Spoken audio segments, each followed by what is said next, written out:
검사가 종종 실수를 잘 합니다. 세무서장이 고발한 것 이외의 사항까지 끼워 넣어가지고 법인을 양벌 조항으로 처벌하는 경우가 많이 있기 때문에 그런 부분들은 소송 중에 잘 지적해서 무죄를 받아내야 됩니다.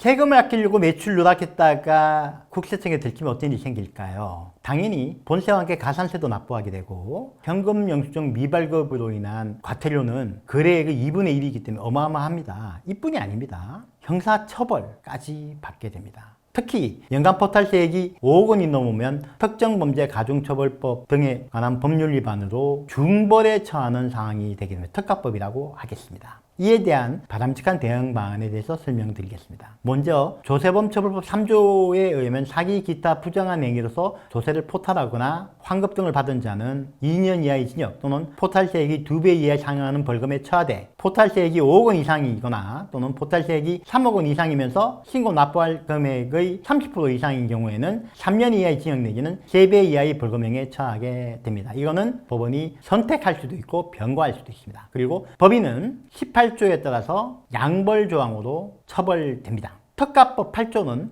연간 포탈세액이 15억 원 이상인 경우에는 무기 또는 5년 이상의 징역, 포탈세액이 2배에서 5배의 벌금을 무조건 병과하게 되고요. 포탈세액이 5억 원 이상인 경우에는 3년 이상의 유기징역 또는 포탈세액의 2배에서 5배의 벌금을 병과합니다. 사기 기타 그 밖의 부정한 행위는 법적으로 본다면은 어떤 적극적인 다른 행위를 수반함이 없이 단순히 세법상의 신고를 하지 않거나 허위 신고를 하는 경우에는 해당되지 않지만 적극적인 행위가 들어간다 그러면은 대부분 성립합니다. 이중장부 작성, 거짓 기재, 거짓 증빙 또는 허위 세금 계산서의 조작 등 이런 것들이 다 포함되기 때문에 일반적으로 대부분 해당된다고 보시면 됩니다. 두 번째로 고발 전치주의입니다. 조세범 처벌법 위반죄는 일단 세무서장이 고발하지 않으면 검사가 기소할 수 없습니다. 일반적으로 세무서장이 통고 처분을 하면 납세무자가 청부 처분에 응하면 끝이고요. 불복하면 수사기관에 고발해서 형사 절차가 진행이 되는 거죠.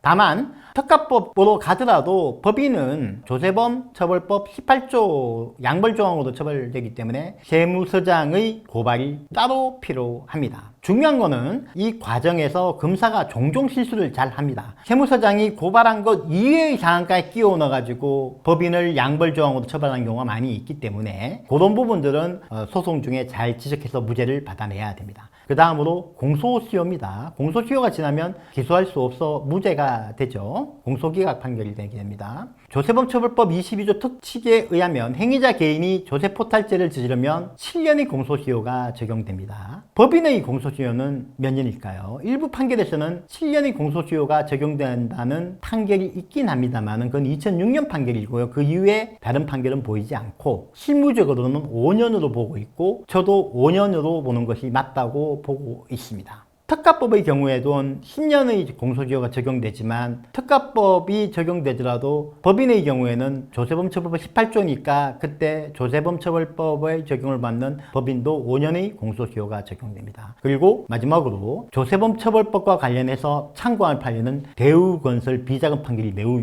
유명합니다. 이건 뭐냐면 건설회사가 비자금을 조성하기 위해서 공사대금을 부풀려서 현금으로 리베이트를 돌려받은 사건입니다. 이때 건설회사는 리베이트를 회계 처리가 곤란한 회사 비용 목적으로 사용했다고 합니다. 이에 대해서 법원은 회사 목적으로 사용했으니까 불법 영덕 의사가 인정되지 않는다고 해서 배임은 무죄로 판결했고요. 조세 포탈과 관련해서는 어떻게 했냐면 이게 공사는 장기간 이루어지기 때문에 작업 진행률대로 송금과 입금을 나눠서 해야 되거든요. 그러니까 공사대금을 부풀려서 지급했다고 하더라도 금액 중에는 정상적인 공사대금과 부풀려진 공사대금이 따로 있지 않습니까? 그걸 나눠서 쪼개가지고 각각 연도에 포탈세액으로 잡아야 되는데 검사가 그렇게 하지 않고 편하게 돌려받은 시점에 입금으로 산입했다고 합니다. 그래서 법원은 그것은 송금과 입금의 기속 시기를 편의적으로 한 것이기 때문에 인정받을 수 없다고 하면서 무죄 판결을 하였습니다.